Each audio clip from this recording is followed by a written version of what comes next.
The final standard that we're going to discuss is present arms. Now obviously in regulation drill, we're dealing with this. You could always use that for exhibition. And a lot of times what we see people do is they vary the stance that they're in, or they kneel down. So what we're going to show you are kind of some different ideas of other ways that we can go to a variation of present arms that might be a little bit more creative and a little bit more diverse than maybe what we're used to otherwise. So to give you an example, starting at port arms, we could obviously drop down to a regulation position of port, but a regulation position of present arms rather. We could also keep our hand at the upper swivel and use that as an audio tool, twisting with the bottom hand, flicking with the thumb and the wrist and the webbing of the hand, and clapping the rifle at this position. That gives us a little bit more audio and a little bit more pop to the position while maintaining the integrity of how it looks. We could do a similar thing and grasp the upper handguard for even more sound, and then we could play with the elbow positioning, right? So as opposed to just going to a 45 and grasping, we could go to a flat angle, and we wind up in a very recognizable position of present arms, but with some variation for some sound and a little bit of flair to it.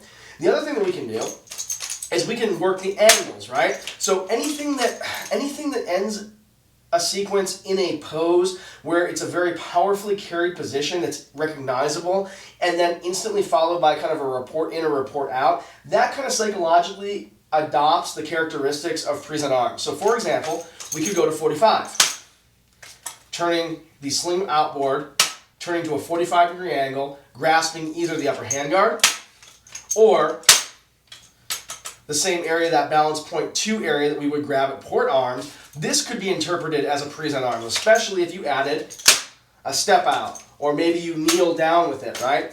The other thing that we can do is go the opposite way with the angle. As opposed to showing off the angle this way, we could wind up across the body this way. What we're doing here is pulling up and turning the wrist backwards to bring the sling forward, dropping this hand on the side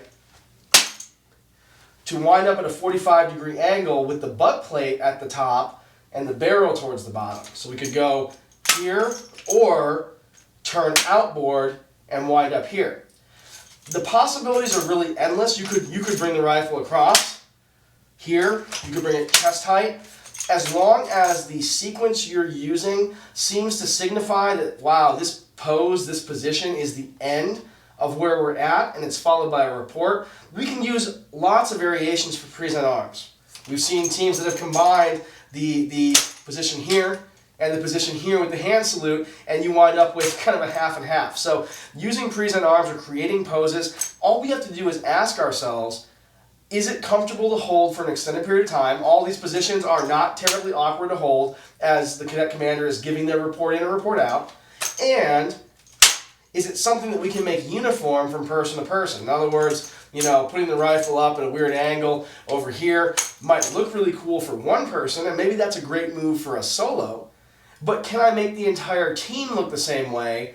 And does it stand out, therefore, as a variation of present arms? So the possibilities here are really endless. We just want to give you some ideas. Here, here, here, here, here, over. Some possibilities here of all the different positionings that we could use to create that position of present arms for our report ins and our report outs.